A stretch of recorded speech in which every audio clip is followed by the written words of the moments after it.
And welcome to The Candidate, a four-part presidential town hall series brought to you by Daria Media and the Nigerian Television Authority with the support of the MacArthur Foundation.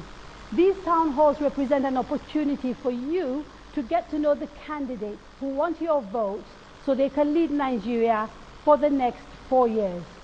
We are live on the network service of the Nigerian Television Authority, on Television Continental TVC, and on Wazobia TV. You can hear this program on Radio Nigeria stations across the country, and we're streaming live online at dtv.media and nta.ng live.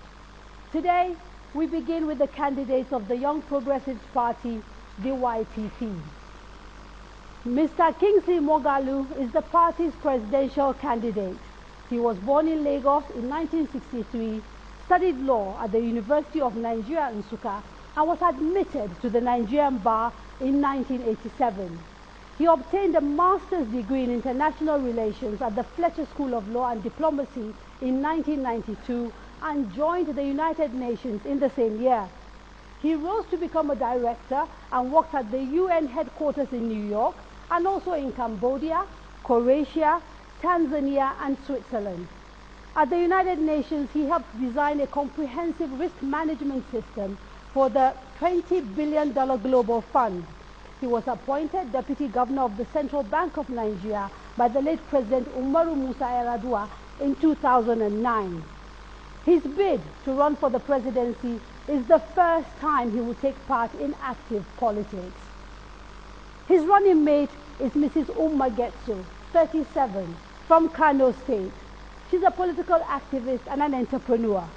She co-founded the National Progressive Movement, NPM.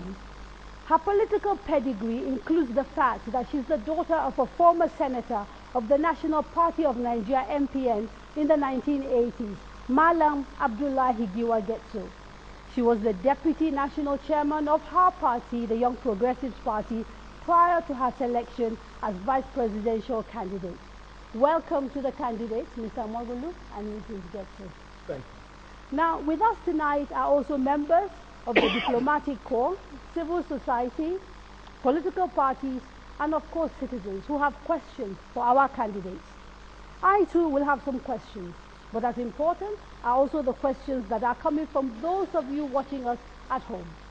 So, if you want to participate, here is how to do it. Send your questions on any of the social media handles that are on your screen. Don't forget to use the hashtag #NGTheCandidates. Otherwise, your questions may get lost. Again, remember to tell your friends and family in the diaspora that they can watch this program online. We are streaming live on dtv.media and nta.ng live. Now, let's get started. Mr. Moghalu and Ms. Getso, thank you again for agreeing to take part in the candidates. Thank you. You want to lead Nigeria. Yeah. Why should citizens elect you to run the affairs of this country for the next 4 years? Well, thank you. Thank you very much, Kadria. We think that the time has come for Nigeria to have transformational and effective and competent leadership, which it has not had for many, many years.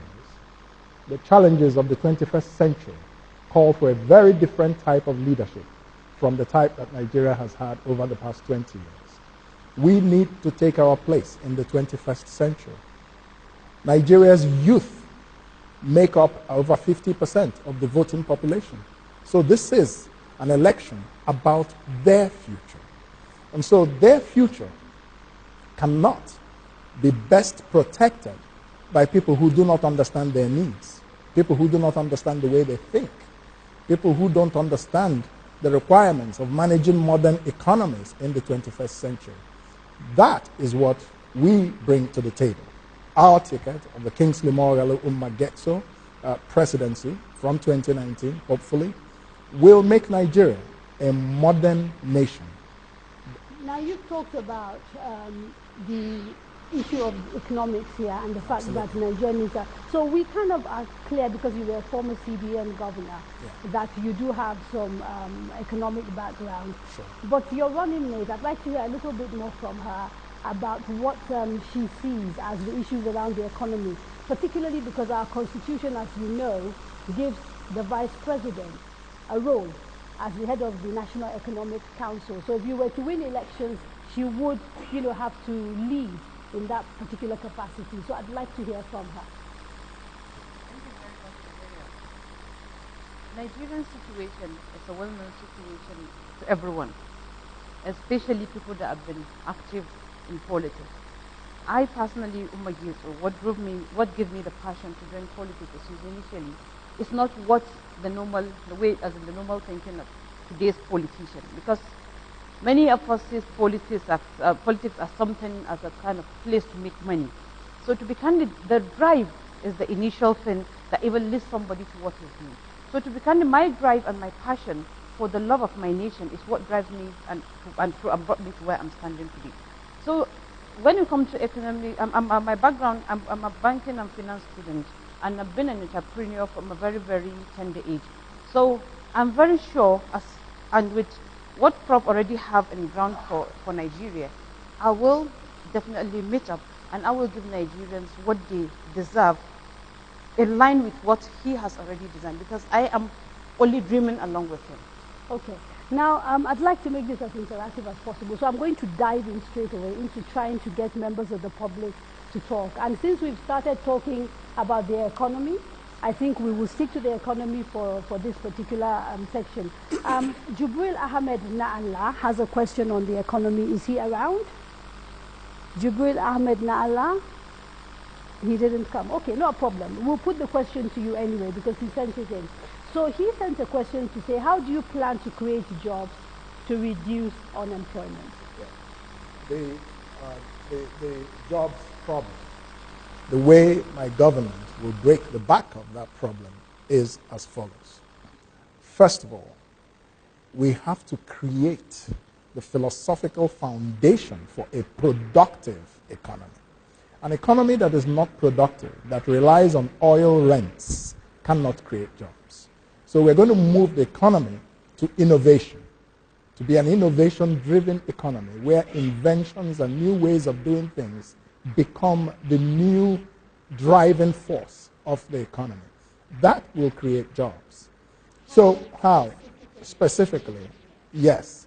When people invent, and there are many inventions in Nigeria today, none of which has seen the light of day in terms of you're finding them on the shelf in the marketplace. But in America, in Japan, in China, what you see being sold as economic transactions are innovations. That's what we will bring in Nigeria. When people invent things, we will enable them by creating the necessary policy environment for the commercialization of new inventions to be pipelined into the market. We will also back it up with access to finance for new and young entrepreneurs through a 1 trillion naira venture capital fund. Access to finance is a very big problem in Nigeria, which my administration will address directly. And the reason it's a problem is because there is too much reliance on credit. And credit in this country is difficult for two reasons. It's either you don't have the collateral to get it, or if you get it, the interest rate is too high. So we're going to be coming with equity capital, which is not a loan that you have to repay. It's an investment to help you start a new business, and that new business will create jobs for many people. Now, I looked carefully at that proposal that you made Yes. about putting together a fund of about Yes. $1 trillion. Yeah. First question I'd like to ask is, the contribution that the government is going to make of 500 billion, Yes. where are you going to get that money? Yes. We're already hearing that resources are limited. Yes. So where is the 500 billion that is the government's contribution coming from? Very good. There are two main ways that we will get the money from. First of all, is that we're going to be abolishing any subsidies for petroleum importation in this country. That will save the government between 600 billion naira to 1 trillion naira every year, which is a waste that's currently going on. So that's a clear saving. Two, we're going to take the 500 billion naira social intervention fund and turn it around. Right now, that fund is recycling poverty. You are giving a man fish or pretending to be giving him fish instead of teaching him how to fish. So we're going to turn that fund into a productive fund that creates wealth in this economy. So these are part of the ways that the 500 billion that the government will contribute, the private sector will contribute 500 billion. And already there's so much interest in this idea from venture capital firms around the world.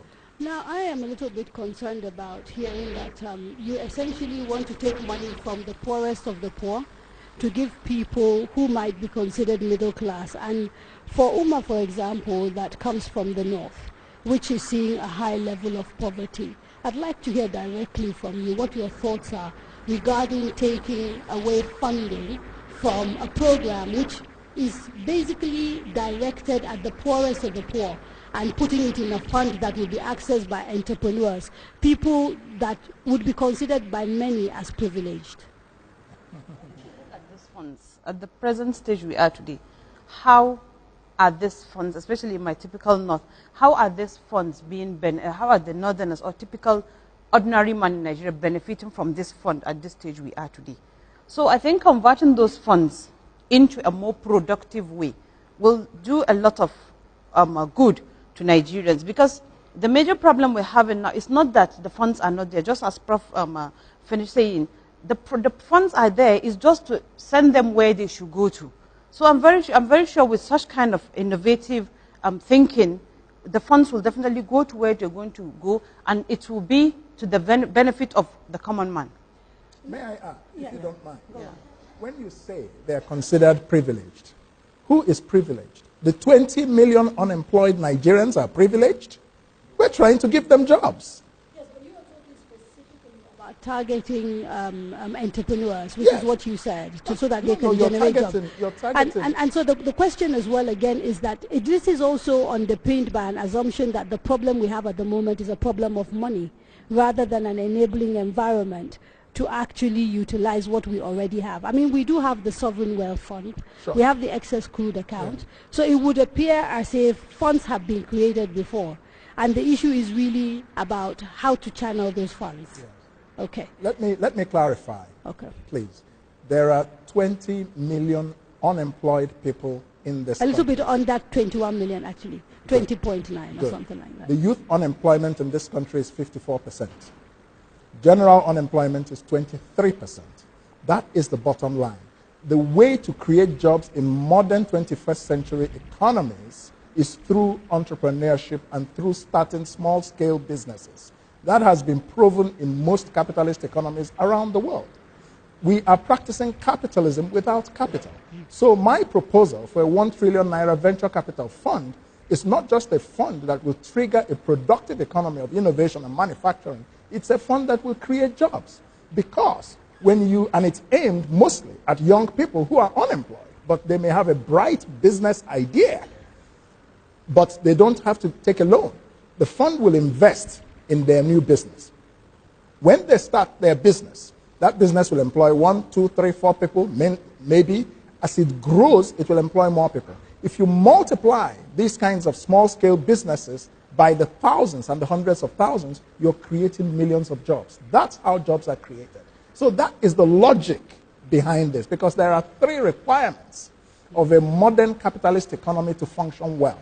The first is property rights. The second is innovation. The third is capital. The venture capital fund will bring the sorely needed capital into Nigeria's economic environment that has been lacking. People cannot take bank loans and pay back at 30%. People cannot take bank loans if they're unemployed and have no collateral. This is venture capital. You don't need collateral to access it. Okay. You share the profit with the investing fund. And after the fund has recovered its investment, they will exit. The business is yours. Maybe at that time, it's already a much bigger business than when you started. So the government itself cannot create the jobs that are needed. So when you are giving people a so-called social intervention fund, which the performance is abysmally poor, what is the percentage of that fund that is actually reaching people? You know, it's a different thing to claim things in the media, and we see all the millions of unemployed. Okay, does it bother you at all that there's an increasing deficit in this country? Essentially, we're spending more than we are earning.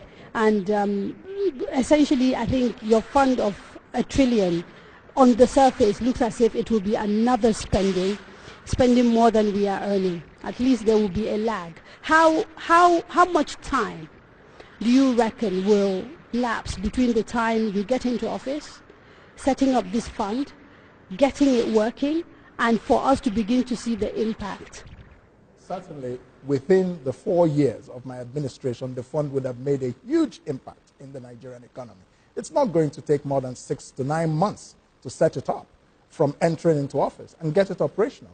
Within a year or two, you'll begin to see a massive impact around the country. Sure. If you get this fund up and running and you're in government, how many jobs do you think you're going to create within the first year, the second year, the third year? Nigeria has about 3 million entrants into the job market every year. We anticipate that this fund itself, there are other ways of creating jobs which I can talk about. It's not just the fund. But we anticipate that this fund can create between 1 and 2 million jobs every year, new jobs. Now, agriculture is another place where we're going to go into a lot of investments by the private sector through value chains, not just for cultivation, but for transportation, for storage, for processing, and for exports. Okay. The more we invest in these areas, the more jobs are created. This is, of course, a town hall. Absolutely. And so I don't want to dominate this, and I'd like to be able to invite people to start asking the candidates some questions. We have someone in the audience called Kabiru Zubairu Mohammed. Okay. He's not here. Okay, well, there's a gentleman, there's a mic over there. So please, you can stand up, introduce yourself, and then ask your question. Good evening, sorry. My name is Kabiru Zubairu Mohammed. Okay. My name is Kabiru Zubairu Mohammed. Actually, I'm not going to ask you about the economy. I'm going to ask you about your personality exactly. You are once the deputy governor of the Central Bank of Nigeria. As she introduced you, are you willing to publicly declare your assets when you win the presidency? Thank you very much. Should I address that? Yes. Now, let's understand something about the declaration of assets. The important thing about the declaration of assets is that public officers must declare their assets as required by law. Now, there's something that goes on in this country, that people make all kinds of populist promises, such as the kinds of promises that the present president made when he was coming in, oh, I'll declare this, I'll declare that, and at the end of the day, all sorts of questions arose about whether those assets were declared as publicly as they were presented during the campaigns. What I will tell you is that I will declare my assets as required by law. Now, if I choose to, yes. What the law requires, so that we're clear about what yes, the law requires you to declare all your assets, but they are required to be submitted through a process. You fill a form, and everything is verifiable, so that there's a record of the things you owned before you came into public office. That's the whole point. Will you be amenable to that declaration being made public?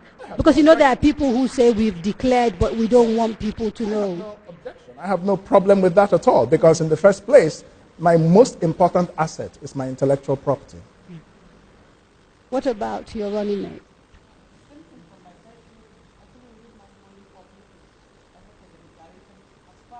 It doesn't cross the limit, the expected limits. Okay. So you are happy for the whole of Nigeria to know how much you own, what you own, how many houses, etc., You etc. know, just as Prof said, depending on the window it came from. If it's, for example, if it is a kind of something that we should just give open, of course we will. Okay. Now, since they've raised the issue of asset, I might as well ask you, how are you funding your campaign? Because it's not cheap running for public office. Absolutely not. Absolutely not. Yeah. We are funding our campaign with contributions from many, many well-meaning Nigerians who believe that the time has come for something new, something different, and something bold. And the truth is that there's a big exaggeration about how much funding is needed for a presidential campaign. The APC and the PDP, the politicians, the old recycled politicians, they create the impression that you need 50 billion naira to run a presidential campaign. Our track record tells us that 40 of that 50 billion among the traditional politicians will end up in the private pockets of many politicians, and only 10 may be used. So we now have an opportunity for, yes. for you to educate Nigerians and to, tell us exactly how much it costs to run for the presidency of this country. How much have you spent so far? Good point. What you need under the INEC regulations. No, I'm not asking you about INEC. I'm asking you how much you've spent so far. How much I've spent so far? Running for office, yes. Well, I've spent over, I would say, 200 million. And these are all donations? Yeah, mostly donations and my own private funds. I'm not a beggar on the street. I have savings, and I have used those savings in a sacrificial manner for the progress of this country. I'm not funded by any godfathers. I'm not funded by any special interests. So I've used my hard-earned money. Everything I own, you can trace it. I have always worked in public life and for some while as a private consultant. So you can trace everything I own. Now, part of the difficulties we sometimes face when we deal with politicians in this country is that there's an opaqueness to their affairs. Yes. And people are left wondering who is paying for what. You referenced godfathers. Yes. You've said that well-wishers who are tired of the way things are happening in Nigeria are the ones funding your campaign. Would you be willing to publish a register of the people that have contributed to your campain fund? If that is required of every candidate, why not? Okay, but you wouldn't lead and make an example and be the open person and be different from everybody else. I'm happy to do that. There's no secret to my funding. I mean, people just contribute. Some people drop, 20K.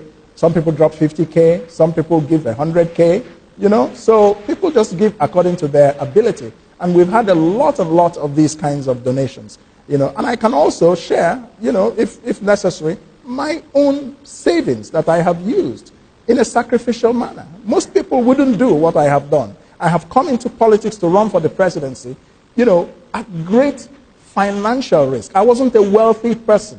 Most people who go in are wealthy people, or they're using stolen money from, various political escapades. But that's not what we're doing. No. And yet, consider the impact we have made. In the 9 months since I entered politics, today, the YPP and my candidacy is the third force in Nigerian politics today. Okay. A quick question before we take our first break. You referred to the fact that you didn't think you were wealthy, but both of you, by Nigerian standards, are children of privilege. Your father is a diplomat, I believe. Was a diplomat. Sorry, is he late? He's late. Oh, please accept my condolence. Apology, I didn't know that. So, and your dad was a senator of the Federal Republic of Nigeria. So both of you cannot be considered, if you like, either working class or people of, a lack of privilege. To what extent do you think your privilege is influencing the way you are planning to run this country, or maybe not? Okay. I think has it played a part? Yes. My parents were both civil servants. So they were not wealthy people, but they served the Nigerian government, did not have any wealth, but they trained me through school. My father did not leave any property for me when he passed away, but he gave me the most important thing, which is education. With that education, we know what a normal country should look like. And so I cannot apologize for the fact that my parents educated me. If you want to call that privilege, maybe, because there are many people who deserve that type of education, like the 13 million children who are out of school today. They don't have it. So my being educated, that's what I would call it, has shown me what Nigeria should look like in terms of the unity of our country, in terms of the economy of our country, in terms of our standing in the world. And I intend to be a president that will use his education for the benefit of the poor. That's why I am focused on lifting millions of people structurally out of poverty into the middle class. So it's a good thing you raised the issue of education. I'd like to ask Mrs. Getso her views around education, particularly with reference to the 13 million children that he talked about that are roaming the streets of northern Nigeria. In other words, the Almajiri kids that we hear again and again about. Actually, the Almajiri case and the education in the north is something to really look into. And it's not even only in the northern part of the country. We can see that there's a kind of very, very big challenge we're having in Nigeria where the schools are not even available. So actually we have a very, very big plan for even restructuring the educational system. Especially, the first thing is even putting the schools on ground. Because I know in a lot of villages now, a lot of remote areas, you go and you even see there are no schools because it's only the infrastructure. A lot of, the infrastructure is not there, and most of the students are even learning under the tree. So we intend to raise the budget of education. As we all know that today's budget we're having in Nigeria is not even up to the standard of UNESCO. What is the percentage of the national budget that you would devote to education if you We are thinking of starting with 25%. I think currently it's only 10%, right? So, and which I think most of it is going to the expenditure of the ministry. So we want to make sure that the budget is being increased and will go directly to where it's supposed to go. So where will you take money from? Because if you're increasing the education budget, you're clearly having to take money from another. You know, initially what we intend to do is when we just come into government is starting with the restructuring. After restructuring Nigeria, definitely the Nigeria and the funding system of Nigeria will not look the way it is today. There will be a lot of opportunities, a lot of all the zones will bring a lot of money into the central. So by restructuring alone, by constitutional restructuring alone, we will be able to make sure that the educational, even almost all the budgets will be raised to the standard that will be the world standard. Okay, we are going to have to take a quick break. When we come back, we will discuss restructuring and the plan that you've put forward as the way out for this country. Don't go away.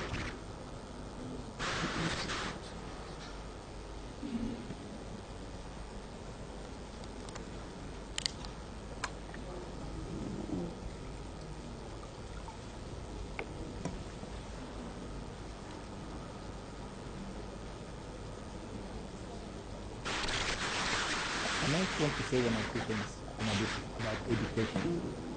Okay, if we come back? Education. Yeah.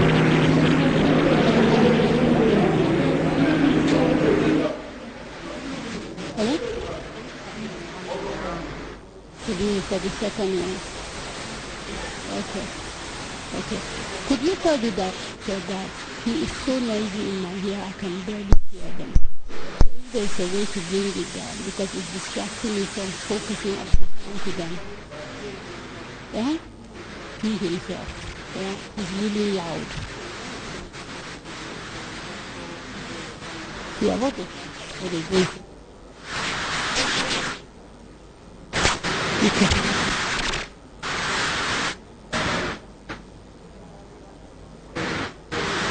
Yes, please, they should bring me some.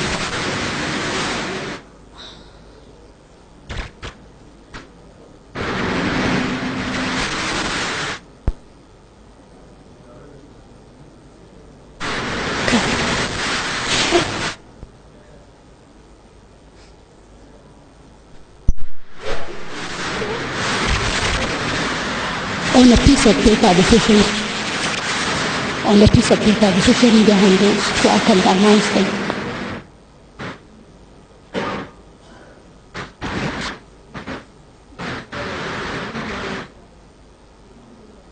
Okay, they can't hear me. Okay. Okay.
Welcome back. You are watching The Candidates, a presidential town series brought to you by Daria Media and the Nigerian Television Authority with the support of the MacArthur Foundation. We are in conversation with the presidential and vice presidential candidates of the Young Progressives Party, Mr. Kingsley Moghalu and Mrs. Umma Getso. A quick reminder for those watching at home, you can still take part by sending your questions using the social media handles scrolling across the stream. We will do our best to ask the candidates as many audience questions as possible. Now, before the break, we started a conversation on education, which then went into infrastructure. You said you wanted to say a little bit more about what your plan is for education. And then we'll talk about, so. Well, concerning education, I just wanted to add that today, ASU is on strike. It's a national tragedy. And this is the 13th time we are witnessing this national tragedy since 1988. So roughly every 2 years, our universities shut down. Tell me, how can a country that is governed in this manner make progress? What do you see as the problem Yes. that is causing issues to occur at our university tertiary education That's level? Right. There are two problems concerning the ASU strikes. The first is that our political leaders are not willing to invest in education. They are more willing to invest in paying the salaries, fat salaries of members of the National Assembly. They are more willing to invest in paying salaries of 1 million special assistants and personal assistants to special assistants than to invest in human capital. This country, so investment, it's underfunded. Okay. We need to invest much more in education. That's number one. Number two, we need the autonomy of universities. Universities need to be free. The government in most advanced countries does not control universities. So, broadly, the investments we will be making in education are, one, investments in teacher training.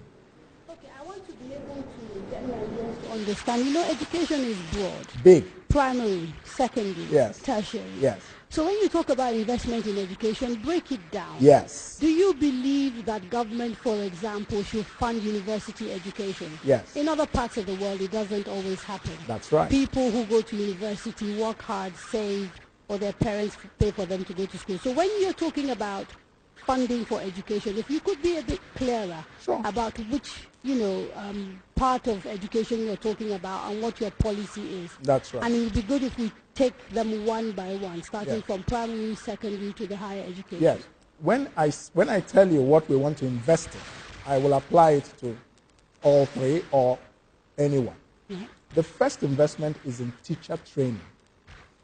Teachers in primary schools and secondary schools, especially in this country, have not risen in recent years to the quality of where they should be at. And because of that, we see the impact on the quality of the young people coming out of educational institutions in Nigeria.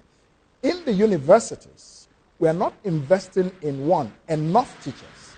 At Harvard, the average ratio of student to teacher, or at MIT, is 3 or 4, maximum 9 to 1 professor. But in Harvard Nigeria, hang on. Harvard is not funded by the United States government. No, I know. So again, even in state universities, the ratios are low.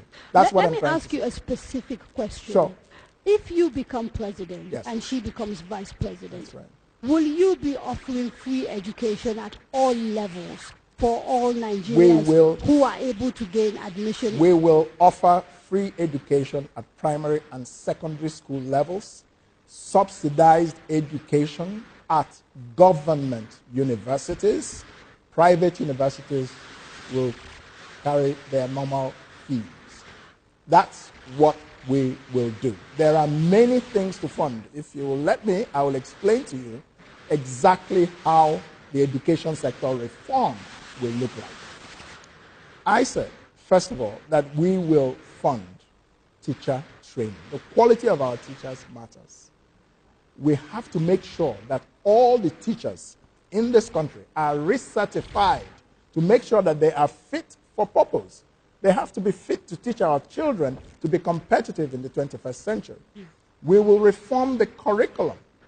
The curriculum needs to move more to practical skills, vocational training, technology, entrepreneurship, rather than the very heavily theoretical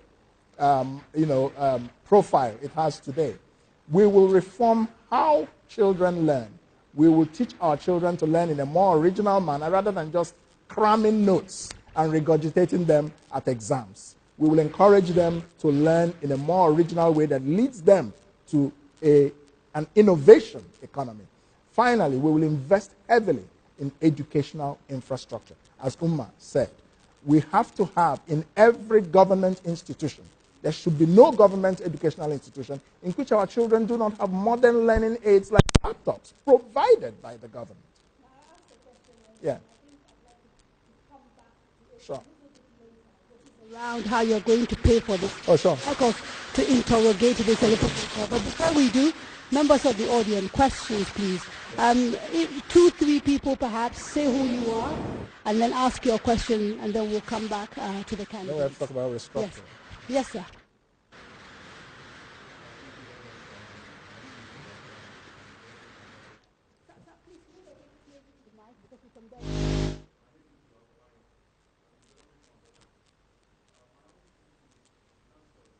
This issue has been given lip service for so many years. My question is, how do you intend to diversify the economy? Because we have sectors like the apiculture, the beekeeping sector, where majority of the honey that we consume in this country is imported. And you're talking of youth unemployment getting to 21 million. There are other sectors that you can unleash into the economy to create jobs. So how do you intend to focus on diversification if you are to be made the president of Nigeria? Thank you. Sure. Gentleman in black. My name is Chido Onuma. I'm the coordinator of the African Center for Media and Information Literacy. My question is, the issue, you will agree, Kingsley, that the issue of unity is important, national integration. And I haven't heard much of that in this campaign. Perhaps next to the security of this country, I think it's one of the major things that's holding the development of this country back. So do you agree with that? And if you do, what do you make of it? What's your perspective in terms of dealing with the issue of national integration? Thank you. Okay. One final, the lady there, please. Yes. Yes.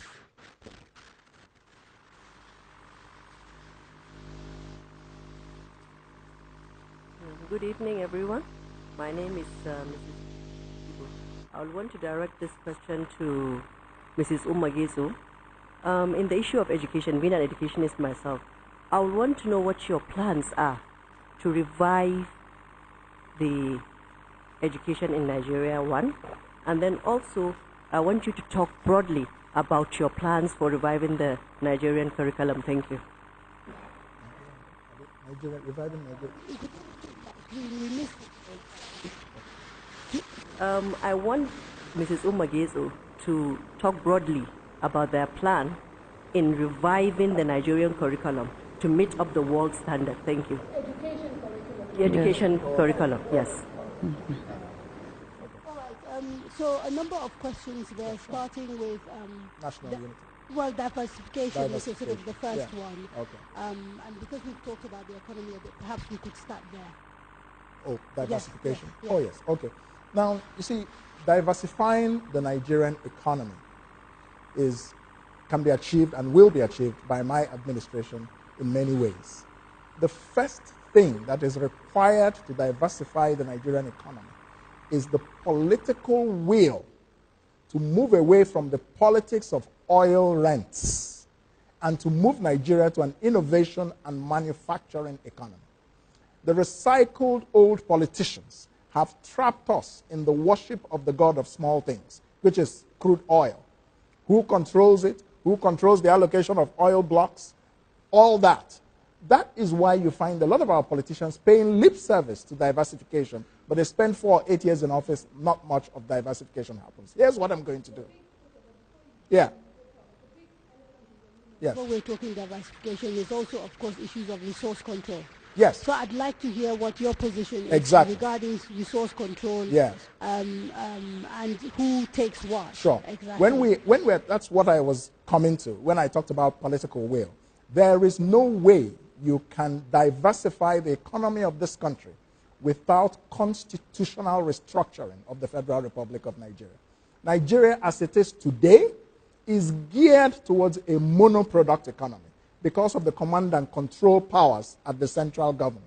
If you restructure Nigeria to become a true federation based on 6 geopolitical zones or something like that, and the states or the regions have controlled their resources, they will generate their own resources and make a payment of a tax or royalty to the central government of about 30 or 40%.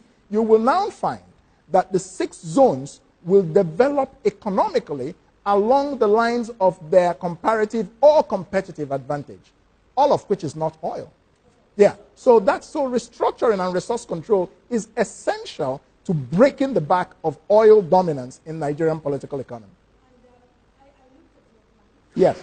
And your proposal on restructuring is very far-reaching. Yes. You've talked about breaking the exclusive list, concurrent list, residual list, etc., having regions, banning local governments, very extensive plan. I didn't say ban local governments. Well, I said they should not be a constitutional tier of government. They will be under the regional government. Exactly. Okay.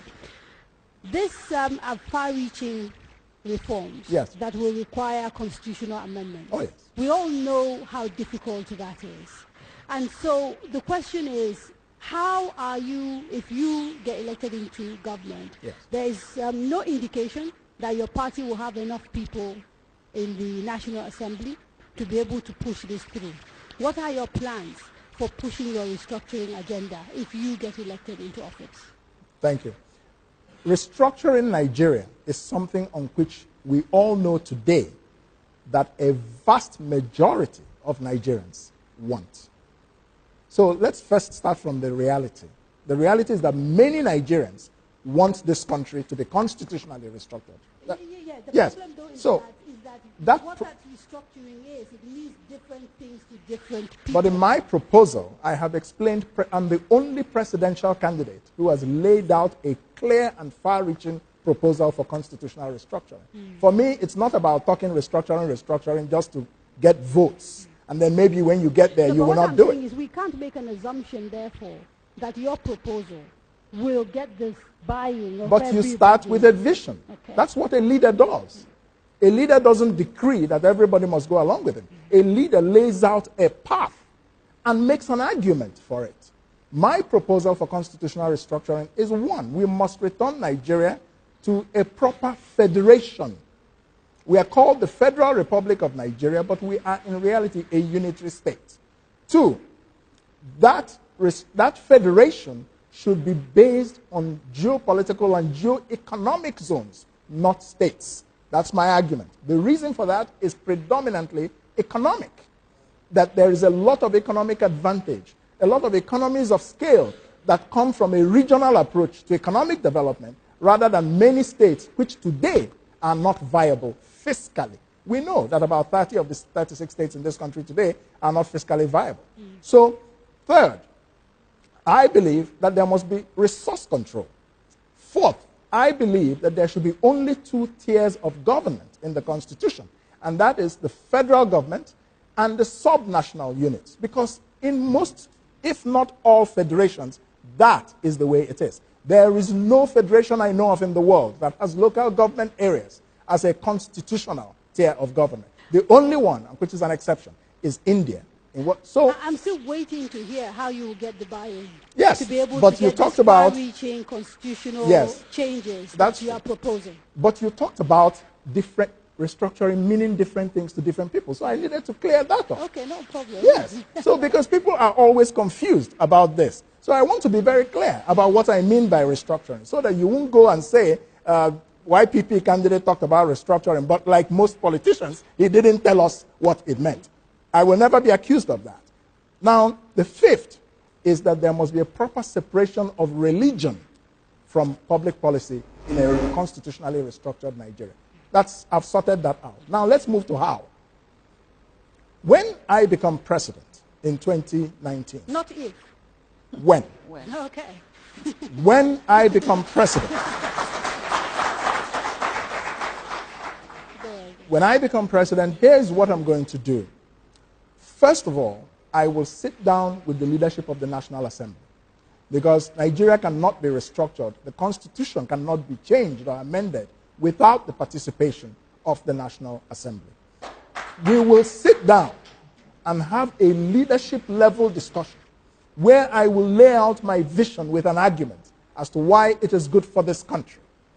And I will persuade most of these leaders of the enlightened self-interest of all of us in this vision. It may not be 100% what I want. That's where the negotiation and the discussion comes in. You know, when I'm not going to be a military dictator. But I will present an executive bill based on this vision after discussion with the leadership of the National Assembly. I will set up a high-level presidential commission on constitutional restructuring made up of about 7 very distinguished Nigerians with no political partisanship leanings who will look at previous efforts like the National Conference, like Obasanjo's own attempt, and so on. And, you know, distill this. And then we'll say, look, where do we go from here? We will then present an executive bill. We will go directly to the Nigerian people and make the case for restructuring. Right. And so that's how you intend to do yeah. it. Okay, it's still going to take a bit of time. Yes. Let's assume, and we're very optimistic, yes. that you manage to get the buy-in that you want. Yes. It's still a lengthy process because yes. apart from the National Assembly, the state houses of assembly have to be involved, etc., etc. Earlier we were talking about education, and you yes. talked about a budget of something like 30%. Yes. And when I asked Mrs. Getso about where that money was coming from, yes. she answered that your restructuring agenda is what is going to give you the resources. While you're waiting for your restructuring yes, exactly, to take place, to happen, how yes. exactly will you be funding these far-reaching yes. reforms that you want to do in education, in the economy, etc., etc.? There are many sources of revenue in this country, and there is also a monumental amount of waste that is going on in this country. If we stopped all these security votes and put some of that money into health care or education, we will do a much better job of governance. If we, I've said it in my proposal, in my manifesto, that within 2 years, I will bring the recurrent expenditure level down to 50% and increase capital spending to 50%. Will you be sacking people?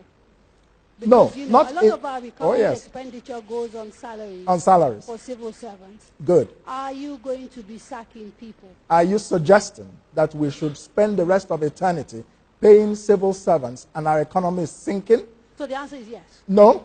Let me give you the answer. We will reform the civil service.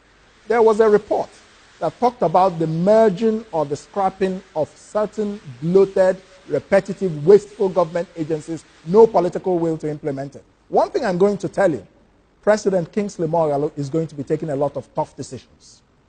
No, it's not, there's no, you can't make progress otherwise. That's what leadership is about. Go and look at Lee Kuan Yew. Go and look at Mahathir Mohamad. Look at China. People, you don't move by Just so we are yeah. clear, you've talked about creating jobs. Absolutely. And here you seem to be talking about sacking people. Let me tell you what will happen to the public sector. No, let me tell you what will happen to the public sector. You're not going to kick people out into the streets. But we need to rationalize the public sector and make sure that, one, it's productive, and two, people who are redundant can be moved into other areas. I intend, as president, to recruit 1.5 million new policemen and women for the Nigerian police force. Train them, equip them, and have them recruited. For a modern 21st century police, we have 200 million people, and we have 300 and something thousand police. officially. 1/3 of them are guarding VIPs in their homes. Another 70,000 are alleged to be ghost workers.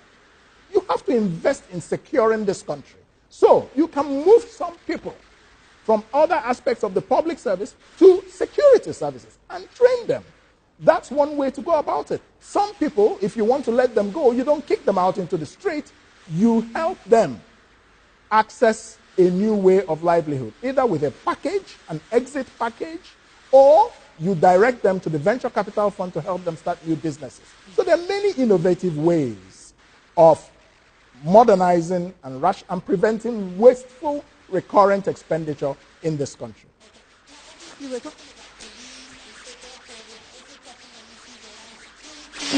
And there was a question asked not too long ago about the question of national unity. Yes. So perhaps you can talk a little bit about that, and then we can go into issues around security. I will also take a few questions from people at home. Sure. Yes. The most defining element of the Moghalu-Getso administration will be the emphasis on foundations. We will build a united Nigeria. We will heal this country and build a nation. How do you do that? You do it, first of all, by laying out a national ambition around which we can all unite, an ambition that unites all of us rather than our spending time on our differences. We spend time on uniting to achieve a particular goal. Why is it that whenever we go to play soccer, you don't remember whether you're Igbo or Hausa or Yoruba? That's a uniting thing. So if we had a national ambition that all of us could identify with, that becomes... What would it be? That national ambition... I assume you've thought it through, yes. Oh, yes, I have.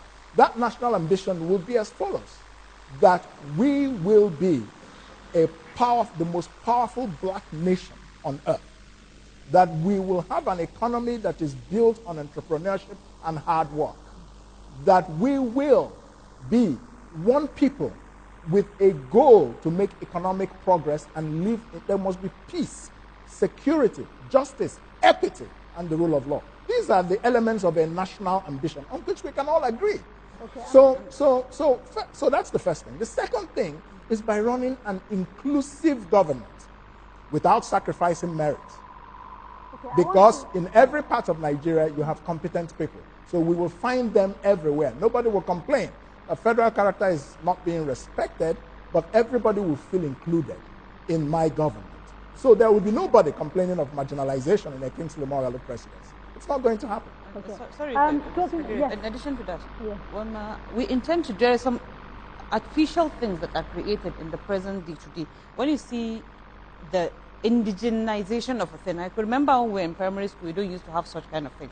So the government have put a kind of weight where it's not supposed to. So when you come to filling of forms, if it's national or international, whatsoever, in Nigeria now we've restricted ourselves on religion and region. So our government, by the grace of God, we're going to remove all those indigenous of a thing and the religious statute of a thing. We're just going, when you're a Nigerian, you'll be 100% a Nigerian or be considered a Nigerian. Okay. Thank you very much. I'd like to call on someone talking about inclusion. Mr. Richard Ezekiel has questions to ask, and we're going to need our interpreter, sign language interpreter, to tell us what he's asking. Okay. Right. Okay, thank you so much for the honor given to me. My name is Richard Ezekiel and I'm a deaf. With all the submissions I'm seeing here, I've checked and see that there is no plan for persons with disabilities, especially in Nigeria. When you look at it, we pay tax, our money is used to run the government, and there is nothing for persons with disabilities. Thank you very much. I'd like to address that question head on. Yes, I will quickly take two more from social media, and then we can address them together. So, question one from Awe Ima, who says, if you divert the money for social investment, does that mean that all the 500,000 Empower volunteers will be out of work and essentially you'll be sacking them? Another person, Baba Nasidi, says, I'm convinced that you are able to match the highest office. However, on the NNPC group issue, you promised to sell it on NSC Nigeria, why not manage, overhaul, or restructure? So it seems to be suggesting that you say you're going to sell the NNPC and partially privatized. Yes, and then we have another question about how you solve the power problem and what measure you put in place to choose the people that are going to work with you. So we'll leave those three and maybe start with the issue of diversity and inclusion. Yes, let me deal with the issue of disabilities. Now, it's a real shame that public governance in this country utterly has no regard for prioritizing the needs of people with disabilities. This is against the United Nations Convention on the Rights of Persons with Disabilities, which Nigeria is a signatory to. My government will begin to put that legal obligation into practice with practical policy to help people with disabilities. Let me give you an example. When I was deputy governor of the Central Bank of Nigeria, the Committee of Governors sat down and discussed the issue of persons living with disabilities. And we agreed and directed all banks in Nigeria to create facilities for access, physical access, for persons with disabilities to access banking halls and banking transactions. So that shows already that I am conscious of this. Yeah, but now, is it in your manifesto? I mean, yes, what did you say specifically in your manifesto about people with disabilities? Yes. Now, for people with disabilities, we will bring in experts. I'm not an expert on disabilities. I cannot be an expert on everything. The important thing is that the Ministry of Social Welfare under my presidency will set up a very, very strong disabilities policy unit, which will set out regulations and support for persons with disabilities in this country to access all public spaces. So we will make sure of that. Okay. We will support them. We will invest in creating the right environment physically, in terms of infrastructure, and legally for persons with disabilities. I'm afraid I'm going to have to take a quick break. Sure. Please stay with us. Don't go away. Absolutely.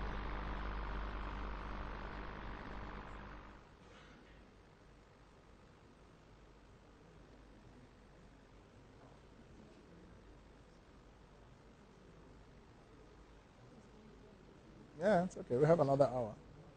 Yeah. Have 1 hour. Yeah. So many questions. Oh, I'm so sorry. Yeah, I'm so sorry. Yeah.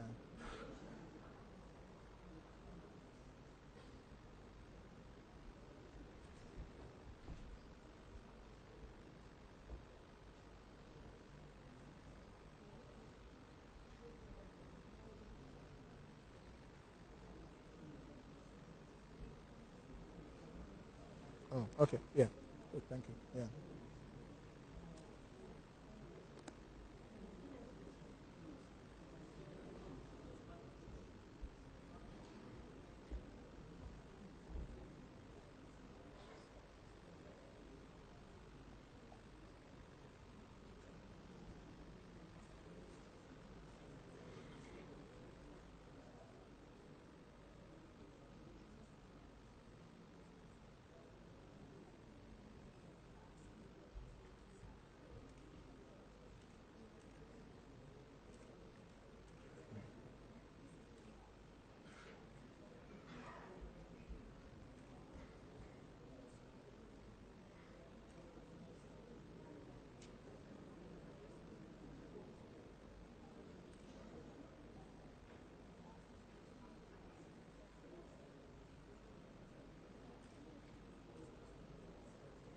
Yeah.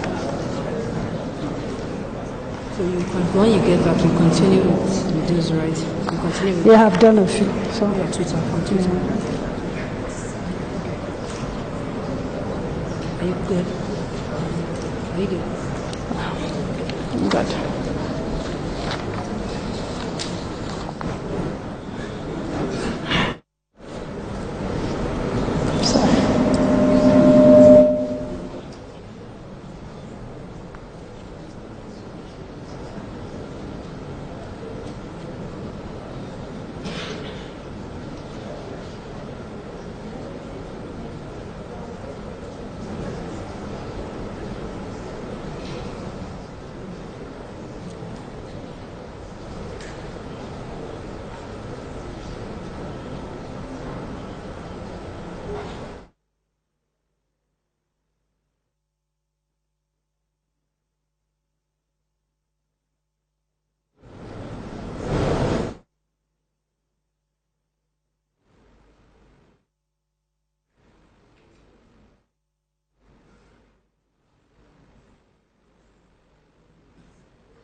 Welcome back. You are watching The Candidates, brought to you by Daria Media and Nigerian Television Authority, and we are also on TVC and Wazobia Television. We're doing this with the support of the MacArthur Foundation.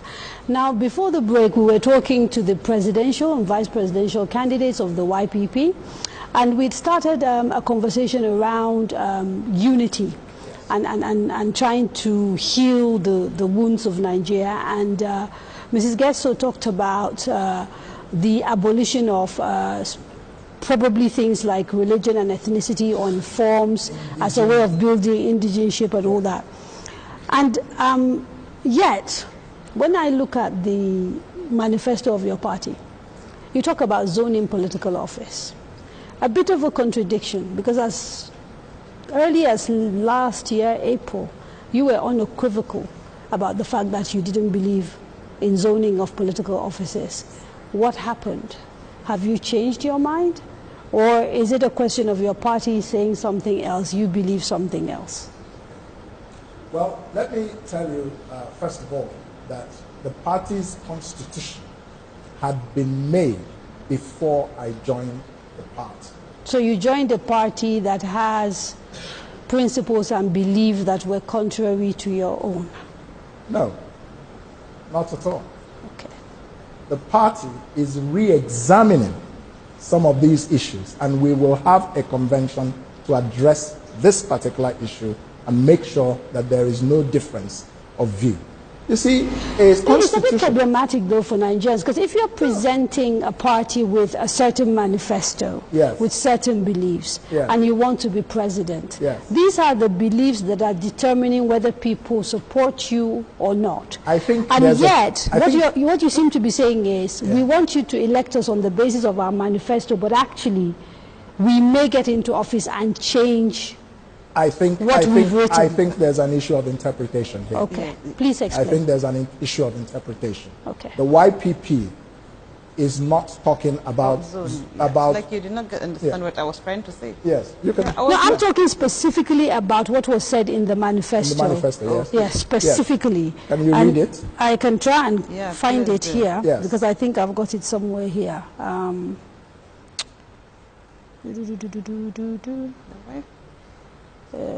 Just give me a minute, please. Sure. I will find it. Right, under the heading Indivisibility of the Nigerian Polity and the subheading of the party's mission, the party said, shall also promote geopolitical balancing as a fundamental principle of power sharing in the country.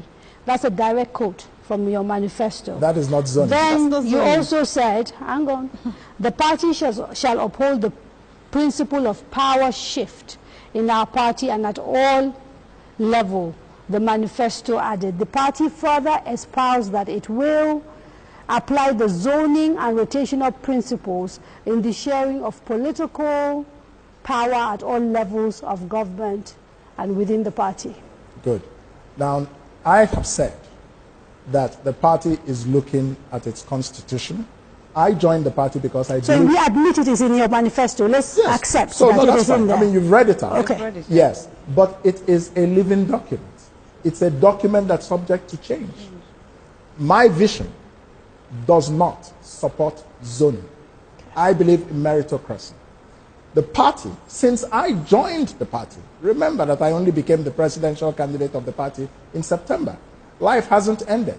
We're going to be taking another look at our constitution, and we'll be making the necessary amendments. So I don't see any inconsistency, because the party, since I became a presidential candidate and I laid out this vision, remember, I am the leader of the party, having become its presidential candidate. So a leader can say to his colleagues, look, this thing was in our constitution, but we need to take a second look at it. That process is ongoing. It's not a problem at all. Not imposing your views on the party. No, I'm not imposing at all. But we have all, in fact, agreed that we need to take a second look at this. So there's no daylight between me and the party at all. Okay, I want to open this up a little bit more, get people to, the gentleman in black, the one in yellowish, and then the lady in the black scarf, and then another lady somewhere, I think, or the gentleman over there.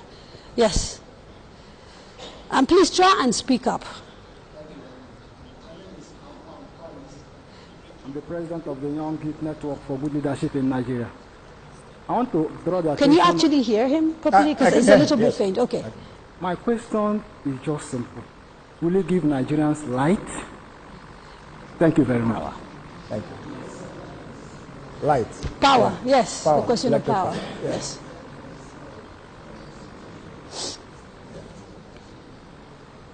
Good evening. My name is Kingsley Moghalu. I'm a civil servant. I would like to ask Mr. Moghalu, please, what are you going to do differently in terms of corruption? Knowing that corruption is a very vast matter. Yeah. What are you going to do differently to tackle corruption? Secondly, about our judicial system. Knowing that we have lots of convicts in the prisons, everywhere it's crowded, and crimes are being committed on a daily basis. What are you going to do to take care of such issues? And my third question goes to Hajia Umar. What are you going to do about our children roaming the streets, child abuse, early marriages, and girl child education? Okay, thank you, ma'am. Thank you. The gentleman over here, yeah. We'll do the three, then we'll come back. Good evening. My name is Haruna Kubanjo. I'm a governance expert at Abuja. My question is, I'm going to ask a question on the issue of education and power. Issues have been raised on it, and I have discovered the presidential candidate of YPP, Kingsley Moghalu, has been giving us long-term strategies. And what we needed in Nigeria today, we need short-term strategies that will keep, once you, if by God's grace, you become president of Nigeria, what are your short-term strategies in terms of power and education? And you've not been making recognize of institutions. You have not been talking about institutions. Like in the education, you've not been talking about the BEC. And because your powers as a president, as federal government is limited in terms of basic education, because the states are there. So you should be talking about institutions. Then that also leads me to when somebody was raising the issue, somebody has a question about what do you do to the money market and all these things. You see, we need to look at the existing institution. You made mention of that you are going to set up a fund. The only difference I've seen is the issue of no collateral. But you can also do it to the existing funds we have instead of creating more institutions. Thank you, sir. Thank you. Okay, so there are like about three things there: corruption, power. Again, I think we must institutions, but we must also try and see if we can take on the issue of security, because that is also critical. Okay. So that Umar can have an opportunity. Yes, yes. First of all, on corruption, the first step that my government will take towards fighting corruption is to tackle the root causes of corruption. The value system is broken in this country, and that is what is feeding corruption. So it doesn't matter what you do at the surface if you don't address the root.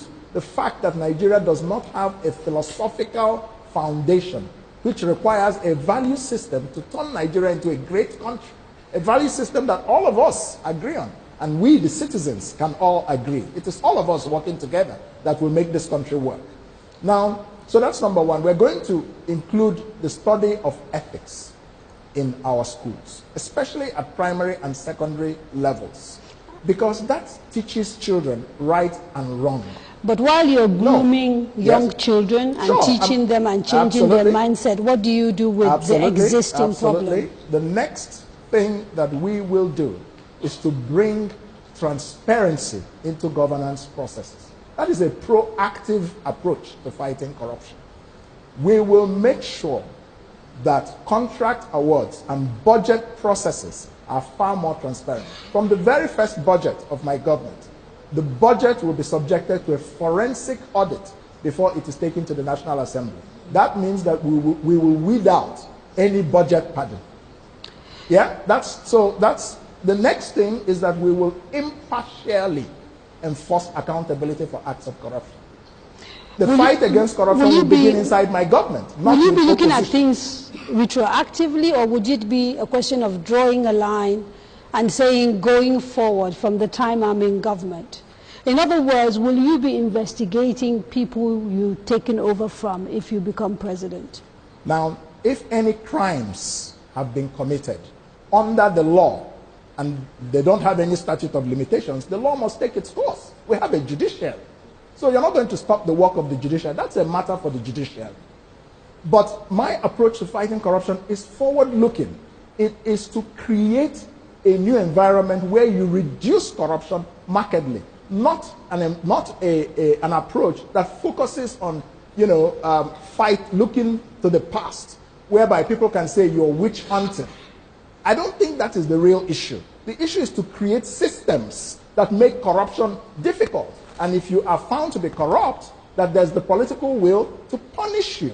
Not to be talking about fighting corruption, but members of your political party are corrupt, nothing happens to them. But if you're in the opposition, it's easy to target you. Power. So, yeah, power. Then when we come to power, here's my approach to power.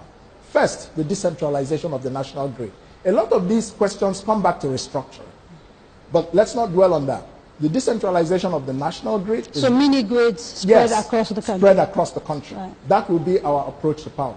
Using hydroelectric and fossil energy, focusing them more on industrial production areas like Lagos, like Kano, like Aba, or Onitsha, or Ogun State, some of those kinds of places. The reason is that if you make sure that these parts of Nigeria have 24-hour electricity, a lot of things will happen. The prices of goods will come crashing down because... Let me try and understand that, yes, because I'm a little bit confused. The current power policy of the current regime also has a bit of a mix. It talks about hydro, it talks about renewable, it has timelines for getting about 30% of our power from renewables. Yes. And they've started even talking about decentralizing power as well. I'd like to know how your policy differs from what obtains at the moment. How my policy differs is, number one, the focus on industrial areas as a priority of power infrastructure. Number two, the focus on renewable energy for the normal population. I want to move Nigeria's power policy more towards renewable energy than to fossil What sort energy. of percentage are you looking at? What percentage of yes, of our power mix will be renewable? There will be a mix, but I think that at least 50 to 60% of Nigeria's power should come from renewable energy. I think that's very easy to, it's possible. And the time frame for this? Well, I have a 4-year mandate. So, you see, I don't like to make unrealistic promises. So you're basically saying everything you promise in your policy are things that you think you can achieve within your first term in office? Within my term of office, yes. That I can promise you. I don't like to make flowery promises, but I want to tell you that it's not even a question of making promises. It's a question of, I have a plan for Nigeria. That plan is in this book. Build, innovate, and grow. I'm the only presidential candidate to lay out a comprehensive plan for governance and leadership, for nation building, for the economy, it's like and for foreign affairs. You're trying to sell your book on my program. Now, I want to turn to Mrs. Umar. I'd like to talk about security and what is happening in the northeast of Nigeria, but also increasingly the northwest in places like Zamfara and the general issues that we have. What are your thoughts regarding the Boko Haram insurgency and the fight that Nigeria has had on its hand for the last decade or so? Thank you very much, Kajeja. I would like to start by appreciating our security forces, including the army and the police force. Because the situation we are today in Nigeria, tackling the security issue, it's not only their own doing. The politicians, individuals like me and everybody is part of fighting security in Nigeria. But the main challenge we're having, I saw a lot of them posting on social media, especially the military men, they are not well equipped. They don't have resources. They are not well fed. So how can you expect a hungry man to go into the battlefield with no resources, with no equipment, no training, and we all know that these Boko Haram have sophisticated weapons. So if you ever march, I always like salute the courage of Nigerian army, because I'm very sure a white man can never go into war with only 6 or 12 bullets on his gun. And the guns we're even using today in Nigeria, despite that there are a lot of news going on in the social media, there are a lot of huge budgets going out about purchasing of arms and whatsoever. But still we know that there are a lot of military men that send us videos of what's happening, the actual happening over there. So to be candid, there's a kind of something, an undisclosed information to the general public. So what do you think is responsible for the fact that the army is not well equipped, like you said, is not getting the resources it requires? What in your view is going on? All Nigeria need is a dedicated leader, somebody that's out there and willing to face the reality of this country. Because I always say this, there are a lot of things that are not well spelled in this country. So if we at all vote for somebody or vote for Professor Kingsley Moghalu, definitely there will be a very, very positive change, because he is a person that's in this race not for other personal gains or personal interests. He's here to see that he bring Nigeria out of the hole we are today. So all we need about fighting corruption is just getting somebody very, very patriotic with the willingness to do it. Okay, now quickly, the issue of, you've talked about the army and how you admire them and you think they are operating under very difficult circumstances. But we've also heard stories of corruption in the military. Yes. And so, yeah, if we... I want to be very clear. I want to be very clear. We've read the report of the International Security Studies Association that claimed, and I believe that those claims are well-founded, because if we look at the results in the field, versus the billions of dollars that are being voted for equipment in the Nigerian army. We took recently $1 billion out of our excess crude oil account, and yet we see Boko Haram technically degrading the Nigerian army. I think this is something is very wrong, and clearly part of the problem is corruption in the military. Okay, but it is important to point out that that figure that you called, not all of that money has been allocated yet. Has been voted, but it has not been allocated yet. So we need to be clear. That's fine.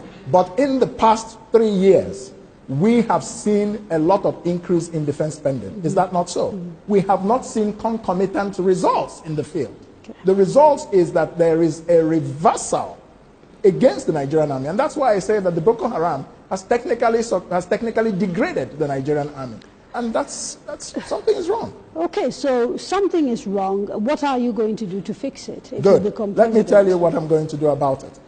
First, as president, I am going to work with the army to change their intelligence operations. We have to focus on the same army that is corrupt. You can change the leadership. Right. So I want you to be absolutely clear. That's what you're saying. Let's remember. Your intention is you will change the as president of Nigeria, I will be the commander-in-chief. Yes. So you have the responsibility, not just the authority, to secure the lives and properties of Nigerians. That's going to be my first task. And whatever I need to do to make sure that Nigerian lives are safe in the northeast or the northwest or wherever in this country, I will have the political will to do it, including fighting corruption in the military at the leadership levels if that is what is required. So I want to be very clear about that. Secondly, I think that the whole national security apparatus in this country needs to be made much more professional. What does that mean? What I mean is that the leadership of the national security institutions in this country is skewed in one direction.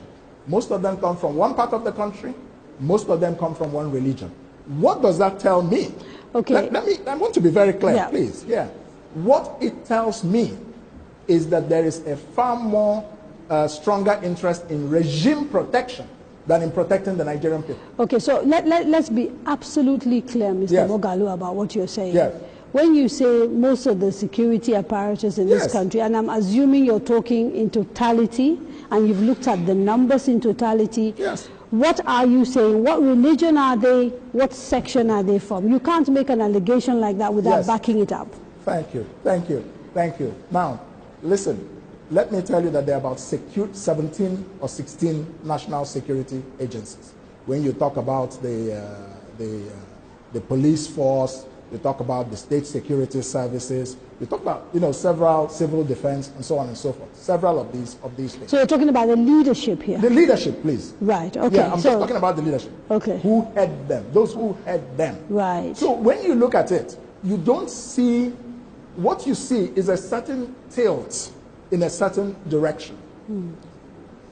What this says is that there is an implicit assumption that for whatever reason, those security agencies have to be headed by, we saw what happened with the SSS. But you're not really still saying what you want to say. Because no, I think you are saying, so let me say it for you, and then you confirm if what you're saying is true. You're saying the current government of President Muhammadu Buhari is appointing Muslims and Northerners mostly as heads of government. Okay, just so that we say it and we have the conversation. That's what is the reality. That's the fact. I'm saying that the Buhari administration is not making security leadership appointments on the basis of professionalism. And I can justify it. I can justify what I'm saying. Okay, so, but for someone who said you want to make appointments based on merit, you're making a big deal of the fact that you say is only a certain section that has, because he could argue he actually appointed on merit, and that's why you don't have that balance that you are looking for. No, he said he appoints people based on those he can trust. That's what the president said. His government's appointments from the beginning were very heavily skewed, and when he was challenged, look, the secretary to the government of the federation is from where? The national security advisor is from where? The chief of staff. Let me finish. The chief of staff is from where? No. Secretary to the federal government is actually a Christian. So it's important that because, you know, please, there's no need splitting hairs. All three come from the same geopolitical zone. I, as president, will not do that. My SGF, my NSA, and chief of staff will come from three different political zones. They will never come, all three in the presidency, come from one zone. It's not going to happen. All right. So that's appointment. What else are we looking at in terms of because there's the Boko Haram issue in the northeast. There's the herder-farmer conflict. There's the rustling of cattle and the banditry, which is taking place increasingly in the northwest. I'd like to hear your thoughts on those particular problems. My thoughts on these things is that national security is far more complex, as we have seen in reality. The Buhari administration has focused mostly on Boko Haram. And then we saw that the herdsmen conflict metastasized into a huge thing. Now you have bandits attacking Zamfara, Katsina, President Buhari's home state. The governor just said recently that the state is surrounded by bandits. So the security of lives and property in this country has broken down. Okay, I'm going to have to stop you because I have to take a quick break. When we come back, we'll carry on talking.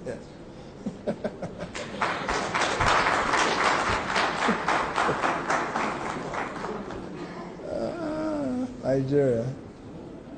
Funny place. Very funny place. An unreal place. Because people don't want to face reality. That's the challenge.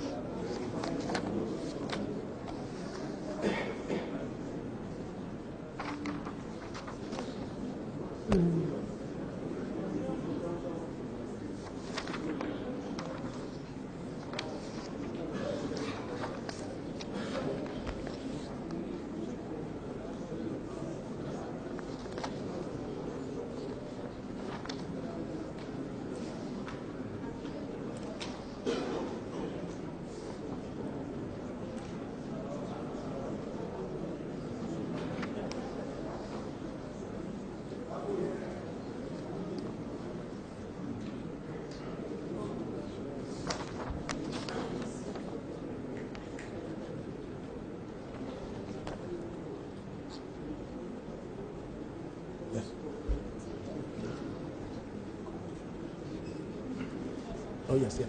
Sure. Yes. From who? I need to check my glasses. Hold on. Okay. When is he saying you are leaning too much to this side? Okay. Yeah. I think she just said like a reminder. You guys have talked about it before.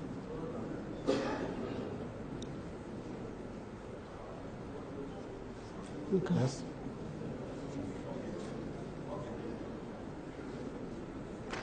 Okay. Are you done with these questions? Yeah, he's answered this already, so I can't go back. Strike off the ones He's also answered this.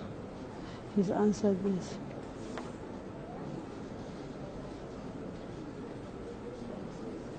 He's answered all these things. Okay, he hasn't done this. So we'll do this. He has answered this. He has answered this. A lot of them have been taken on. I think people are not listening. Okay. So, Kadria, yeah, I'll just wrap up on what I was saying. On the hurdles. Yeah, we'll come back to that. Yeah.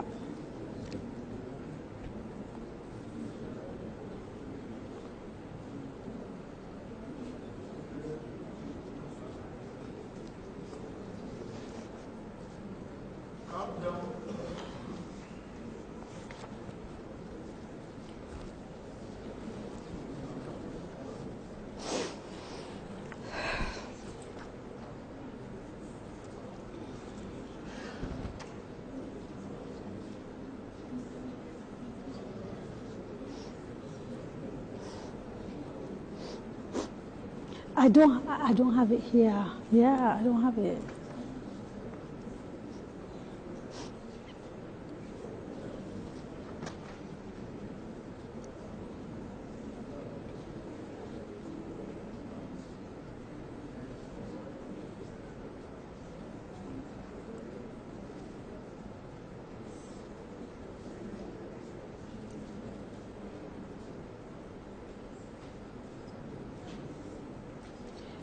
Welcome back. You are watching The Candidates, brought to you by Daria Media and the Nigerian Television Authority with the support of the MacArthur Foundation. And we are speaking to the presidential and vice presidential candidates of the YPP. Now, before the break, we started a conversation around the issues of security in Nigeria. And we talked about the Northeast, and we started talking about some of the issues facing the Northwest and how you intend to tackle some of those issues. I would like us to carry on where we stopped, yes. Yeah. So I was saying that the argument by President Buhari that most of his appointments, in trying to justify his appointments after criticisms of sectionalism, and he said, you appoint those you trust. He is saying implicitly that after having been a military head of state of this country, after having been a general in the army with a long career in this country, coming back as a civilian president, the only people he can trust are people from a particular geographical area. Okay, that so is not a you statement. made that point, but yes, it'd be good to point. actually talk to Nigerians about what you will do differently. What I will do is as follows. I will govern Nigeria as president, working with the people of Nigeria, not on the basis of nepotism, not on the basis of tribalism, not on the basis of religious irredentism, but these four offices will help me govern this country. 1, the Office of National Strategy. 2, the Office of Risk Management. 3, the Office of Performance Management. 4, the Office of Human Capital Development. These 4 offices will be part of the presidency, and that will help me ensure that our presidency will be effective, will achieve the goals we have set for it in 4 years, will manage the risks that could prevent us from achieving those goals and from not achieving what we said. I'm still not clear in practical terms how this will help address the problems in a place like Zamfara, which is facing serious, banditry. On security. On security, we are going to reform the control of our borders. When you appoint professional leaders of security based on knowledge, not based on where they come from, you will have better security in Nigeria than we have today.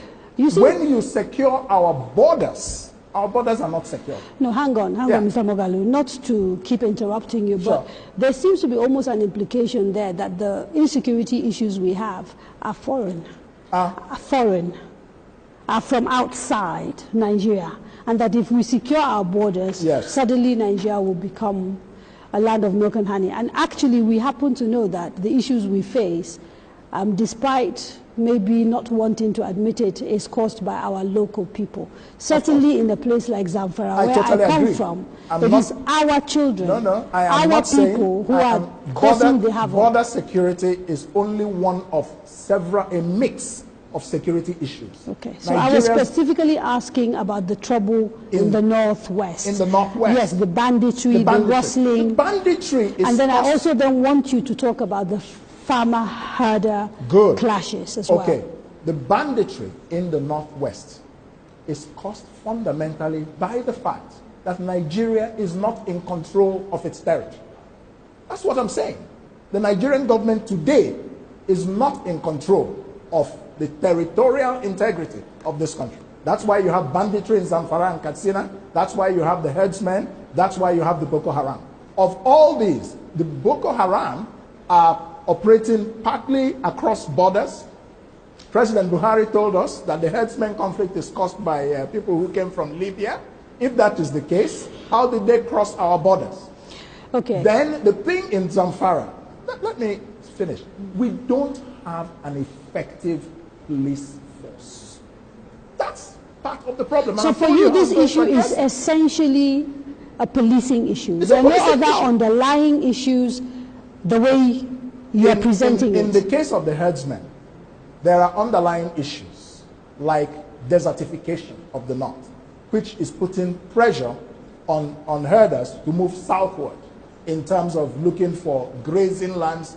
But that still doesn't excuse killing people in their villages and taking over their farmlands. My government will deal with the underlying issues of desertification in the north. We're going to bring in innovation agriculture that will turn all those northern desert areas into farmlands. And so, oh yes, it was done in Israel. We will do it in Nigeria. So it's not impossible. It is the incompetence of our political leaders that makes it look as if some of these problems are so huge that they cannot be solved. I will bring competence, I will bring vision, I will bring political will. President Buhari has not been able to bring the herdsmen to order. He told us that there's nothing he can do but pray. And I said, we did not elect you to be a prayer warrior. We elected you to secure our lives.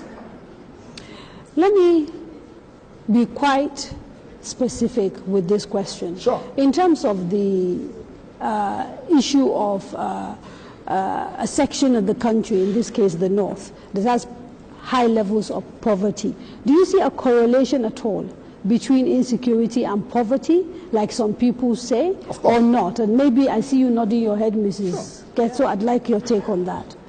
We all know that a hungry man is an angry man. And if you see, why do you think all these insurgents and all these challenges are coming from the far north? It's because the north is not, it's not ripe to feed the people around here. You are surprised if I tell you that most of these people going to do this kidnapping or some kind of things, they are just doing it to feed their families, because the country has not carried them along to give them something, a return to them being Nigerian citizens. To be candid, Nigerian citizens are so very deprived of their own right of being citizens. And when I always talk of patriotism, Nigeria has taken too much from its citizens that the citizens are not even feeling they are part of the country. Because if you see a typical man, I can remember when we were in secondary school, there's this, and you see people, when there's a riot or whatsoever, you see people breaking the government property and calling it Kayan Baba Gomnati. Because people are feeling like the government is even an enemy to them. So if at all today our leaders will create a balance between the citizens and the government, or bridge the gap between the rulers and the rules. So definitely you see that Nigerians will have this sense of patriotism, feel like the country is giving them something in return, and they will work towards paying back to that country, to their country again. Let's take the example of military men and for our armed forces that have been killed along the line, or they have been injured and they are no longer useful now in the society. What has the government offered to their families? So I'm very sure they have this in their mind. If I sacrifice my life today, in the cause of, as in making my country a better place or guarding the lives of others, what's my destiny tomorrow? So to be candid, this whole thing, they are going hand in hand. The country, the poverty and the insecurity are all things they're all related. Okay. Now let me take one, maybe two last questions, because we're running out of time very quickly. There's a gentleman in the hat right at the back. I want to go to, no, sir. Yes, you, stand up, yes. Please come. Then let's get two more people quickly behind him so that we are quick. We are running out of time. Yes, please. Quickly, quickly, your name and your question. And the gentleman right at the back, that gentleman there. Please stand up, sir. And then you, finally, just four. Hold on. Yeah, so, okay. Start again, please, quickly. My name is Usman Lembe from Closer to the microphone. Move closer. To the microphone. Okay. I would like to take you back on the question on corruption. The first question is, I want to ask are you corrupt? Simple. And the reason why I ask this question is, I stumbled on an article on the internet. I was researching about you before I come here.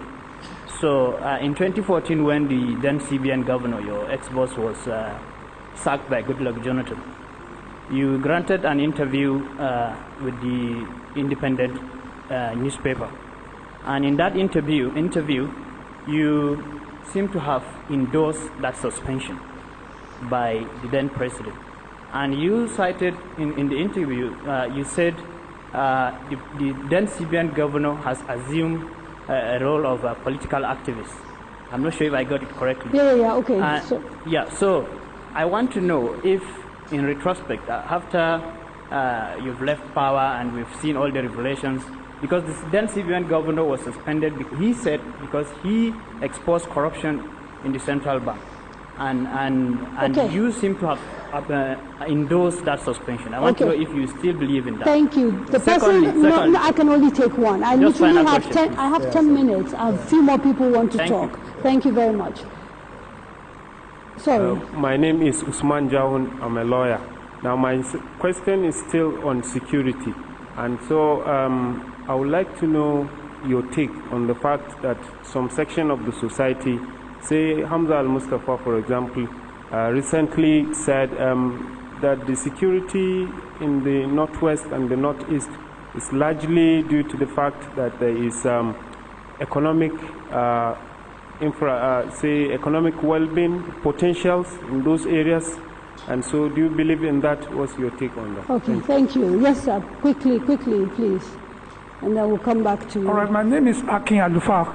I'm an educationist, and I'm from Ekiti State as well. I just would like to ask specifically what strategies do you have in place to square up against those big candidates of the PDP and the APC. Okay. Given the fact that, first of all, you do have structures on ground, and again to convince us that this is not just an opportunity for you to Sir, we've heard the question. We've heard the question, yes. Final person, please. Yeah. Yes. My name is Mustafa Said. I'm a development enthusiast and commentator. I'm sorry, I'm going to take us back. When you were talking about your policies for the education sector, you forgot about the fact that in Nigeria, I think apart from the federal government colleges that we have, secondary schools are under the state governments. Okay. As well as primary schools. Now, if anything else, 2015 to 2019 should have taught us what can be done in Nigeria and how it can be done and why it is going to fail. Mr. Kingsley Moghalu, you are running for the office of the President of the Federal Republic of Nigeria. Should you win and then no any other candidate from YPP emerge as governor, how can you implement these educational policies, given that you don't have one single state governor to help you achieve the change of policy at secondary and primary school level? That is my question. Quick questions, Quick. The CBN issue is important because it's about institutional autonomy and independence, Yes, absolutely. Now, concerning the CBN issue, is going back to history. What happened was a simple disagreement of principle over not the substance of the issues of that day, of the time. No, it was just a disagreement over approach. That's it. And those differences have been resolved. Yes? Yes.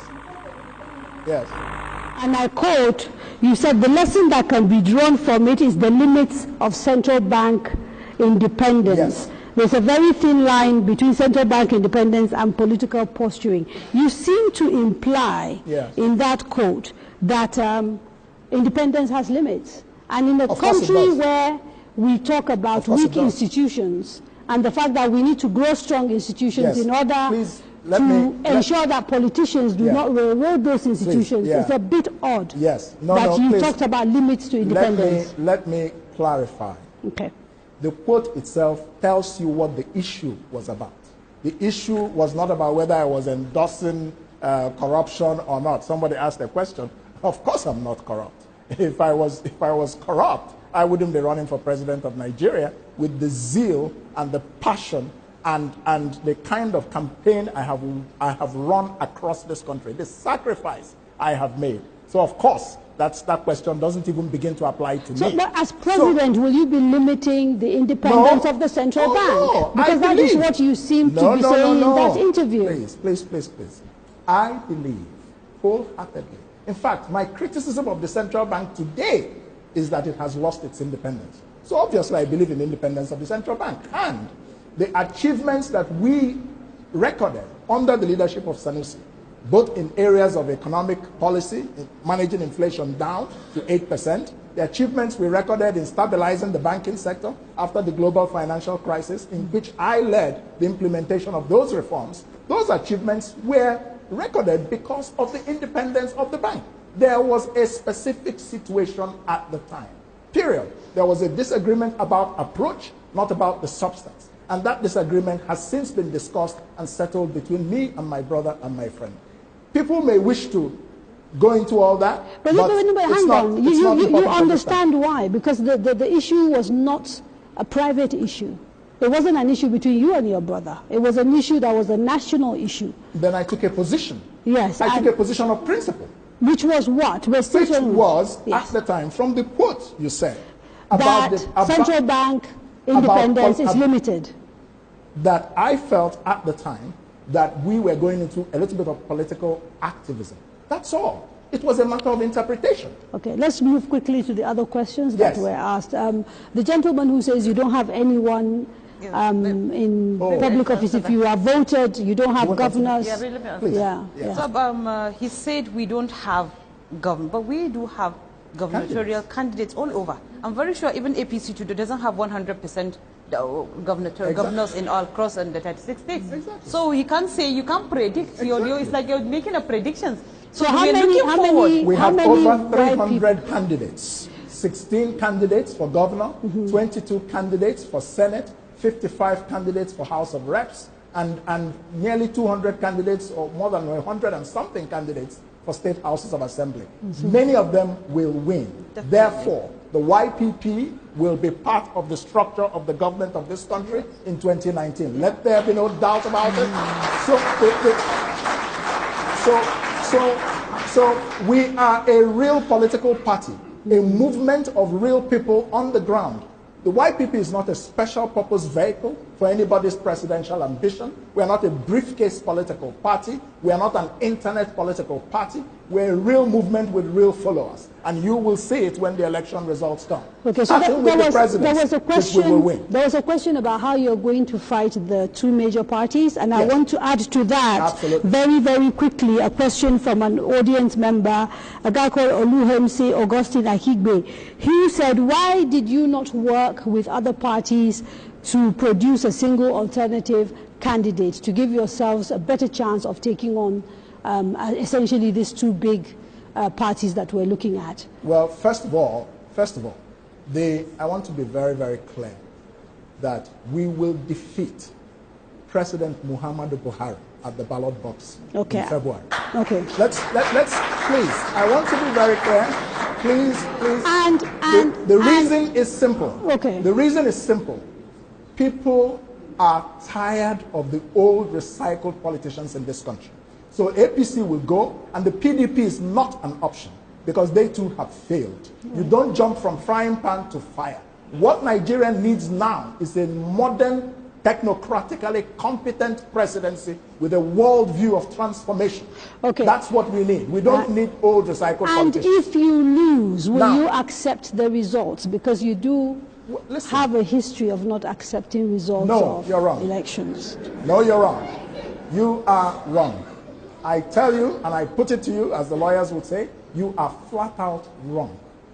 If you are part of a process, of an electoral process, of any sort, even a straw poll like what you were referring to, and you have reasons to doubt the integrity of that process, even people who contest a normal election, if the election was rigged, they go to court and they have a right to do so, and they can reject the result. Is that not so? Okay, so this is basically what you're saying.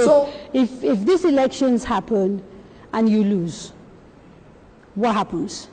Listen, we will, the judgment of the people is what we are presenting ourselves for. If you lose an election fair and square, you would not be the first person to lose it. If you lose an election due to mago-mago, you have every right to reject it and walk away from the process. Period. You cannot deny me that right. The exercise you're referring to was a political assassination attempt. The whole purpose of it was to terminate my candidacy because some forces were threatened by that candidacy. Okay. And that result came about by processes that were totally untransparent. And I have every right to say there was a little bit of untransparent, not even a little. I can go into details if you want. But you went through with it. I mean, there were candidates who had issues. It doesn't matter at what point you discover that a process is not transparent. Okay, let me quickly turn to her because we have very little time. You have the right, as a matter of principle, to say this election has been manipulated, and you have the right to reject. With only 3 minutes to go, I'd like to turn to the only person, or I think only the only vice presidential candidate that is female. The first. I think you're the first. Yes, certainly the first. Yeah. What does this mean for you as a woman, you know, standing and running as a vice president to Mr. Moghalu? Do you see gender as a big issue in terms of policy very quickly? Because we have very little time left. Well, this stands as a kind of opportunity given to me to bring out what I have for Nigerians. It's a kind of lifetime dream. I've always dreamed of a way to see how I can impact the lives of a typical Nigerian. And it's not about gender only, but it is still about gender, because according to Professor Kingsley Moghalu's book, he's going to give us 50-50 gender equity in his government. So this is an opportunity. He said that's the ambition. He said it's an aspirational target, yes. You said. I said we're aiming for 50-50 gender equity in the cabinet appointments. Yes. My cabinet will have one man, one woman. So it's not aspirational, it's a commitment to 50-50. It's a commitment. As far as the cabinet is concerned. It's a commitment. Yes.